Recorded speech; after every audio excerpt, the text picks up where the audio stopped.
देखिए, जजों की संख्या भी नरेंद्र मोदी जी ने इन 9 सालों में बढ़ाई है।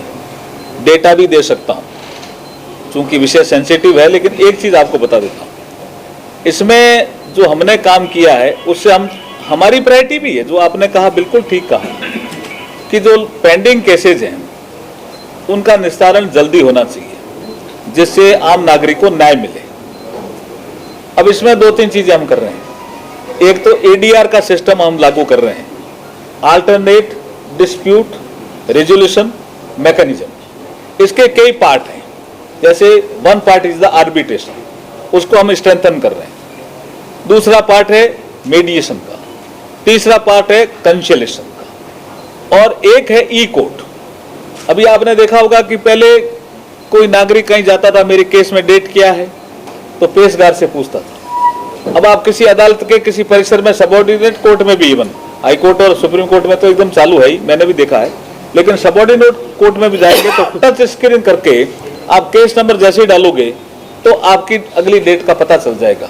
ईज ऑफ लिविंग ये कर रहे हैं, और ये जो एडीआर सिस्टम है इसको हम स्ट्रेंथन करके और केसेस को कम करेंगे निश्चित रूप से, और अल्टरनेट फॉर्म अपनाएंगे। आज भी ऐसे कई कानून हैं जो अंग्रेजों के जमाने में, हम देखते हैं धारा 1917, 1934, तो अभी 75 साल हो गए हमारे देश को आजादी, तो कब समझेंगे ये अंग्रेजों के कानूनों से, कब तक छुटकारा मिलेगा?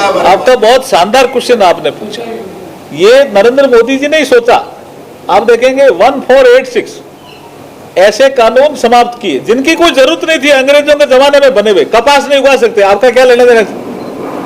You can't grow cotton without the permission of the government. Y?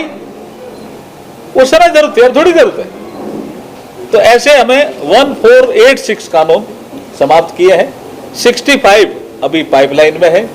और आपको मैं जानकारी दे दूं कि और एक्सरसाइज हम कर रहे हैं। जितने ऐसे कानून, जितने ऐसे नाम, देखिए ये भी एक ऐसा विषय है, गुलामी के अंशों को समाप्त करो, ये प्रधानमंत्री जी का स्पष्ट सोच है। आपकी जानकारी के लिए बता दूं कि जॉर्ज पंचम इस देश में 1911 में आया था, 1911, when the capital of this country shifted from Kolkata to Delhi. और उसके बाद 1936 में कोई ऐसा विषय आया कि इसकी मूर्ति लगा दो। कहां लगा दो? इंडिया गेट पे। तो एक छतरी बनाई और मूर्ति लगा दी। देश आजाद हुआ 47 में, मूर्ति नहीं हटी ना। और उसके बाद लोगों ने कहा भी बहुत से नाम चेंज कर रहे हो, बहुत से सड़कों के नाम चेंज कर दिए, अब इसकी मूर्ति हटा दो भाई। नहीं हटी। कब हटी? 68 में एक प्रेशर पड़ा, लेकिन फिर भी खाली छोड़ दी जगह। कोई घूमने जाता था वहां, कोई पूछता था कि ये छतरी किसकी है, तो जॉर्ज पंचम की। मतलब मूर्ति हट गई लेकिन जॉर्ज पंचम जिंदा था। ये कब चेंज हुआ?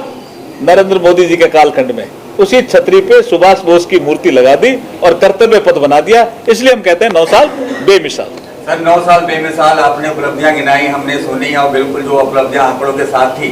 लेकिन एक सवाल है मेरा, बीजेपी सांसद ब्रिजभूषण शरण सिंह के खिलाफ जो भी मामला दर्ज हुआ है, दिल्ली में चल रहा है मामला, दिल्ली पुलिस कर रही है, पर एज ए कानून मंत्री निष्पक्ष इसमें क्या होना चाहिए? एक तरफ हमारे पहलवान है, दूसरी तरफ बीजेपी सांसद ब्रिजभूषण शरण सिंह। अब तो सारा क्लियर हो गया ना भाई, चार्जशीट पेश होगी, कोर्ट तय करेगा। न्याय पे विश्वास रखो भाई। जी नेक्स्ट। पंजाब वाले हमेशा आरोप लगाते हैं कि बीजेपी भेदभाव करती है, खासकर आम आदमी पार्टी वाले तो एजेंसियों पर भी। आज पीएम साहब से मिल रहे हैं भगवंत मान जी, आरडीएफ का कहते पैसा रोक रखा है, हमारा एनएचएम का पैसा नहीं दे रहे, और भी पैसा। ये आम आदमी पार्टी का स्वभाव, कुछ यहाँ प्रदेश में कानून व्यवस्था बिगड़ी, उसको तो सुधार नहीं रहे हैं। उनकी एक मंत्री अभी लंदन गई और क्या बोल गई? अरे भाई आपने अच्छा काम किया, दिल्ली में बोलो, समझ में आता है। जो सबसे लास्ट हंगर का इंडेक्स कौन बनाता है, कैसे बनाता है? अरे भाई 80 करोड़ लोगों को हमने अनाज दिया, उसकी बात नहीं करते। तो देश को बदनाम करने का उनकी आदत पड़ गई है, लेकिन जनता अब सब समझती है जी। सर ये हमेशा आरोप लगाते हैं जी, ऑपरेशन लोटस जहां बीजेपी, पंजाब में भी 25-25 करोड़ रुपए। और अब क्या हुआ? अब क्या हुआ? कर रहे हैं क्या? ऐसे झूठे आरोप लगाते रहते हैं और झूठे वादों पे सरकार पे आ जाते हैं। प्रताप सिंह बाजवा ने भी इल्जाम की, अभी तक कोई कार्रवाई हो नहीं रही ऑपरेशन लोटस के साथ, आपका क्या कहना है सर? नहीं, क्या प्रताप सिंह बाजवा तो कांग्रेस में, उन्होंने बोला कि पिछले साल की एफआईआर दर्ज हुई है ऑपरेशन लोटस के तहत, अभी तक कोई कार्रवाई नहीं है। आप बीजेपी के हो, आपके ऊपर ही आरोप लगे। नहीं, हमारे ऊपर आरोप नहीं है वो। आप उसको ढंग से देखो। देखिए हम देखिए विंडेक्टिव व्यू से हमारी कार्रवाई होती नहीं है, पहले मैं सुन लो। लॉ अपना काम करता है और करेगा भी, लेकिन कोई विंडेक्टिव व्यू हो ऐसा कोई काम हम करते भी नहीं है, ना प्रधानमंत्री जी का सोच है। सर आखिरी सवाल, दिल्ली और पंजाब दो राज्य हैं जहां आम आदमी पार्टी है, इनकी राज्यपाल के साथ क्यों बिगड़ती है ज्यादातर? दिल्ली में भी और क्योंकि पंजाब में भी। इनका सोच सुशासन का है ही नहीं ना, इनका सोच ही अलग है।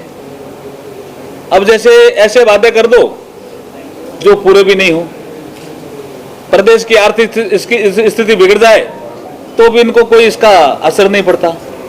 इनको तो वोट बैंक और उसके बाद शासन माना, वो देश हित में नहीं है, राज्य हित में भी नहीं है, पंजाब के हित में भी नहीं है। यूनिफॉर्म सिविल कोड की बात हो रही है, उस पे बड़ा ये अभी से थोड़ी हो रही है।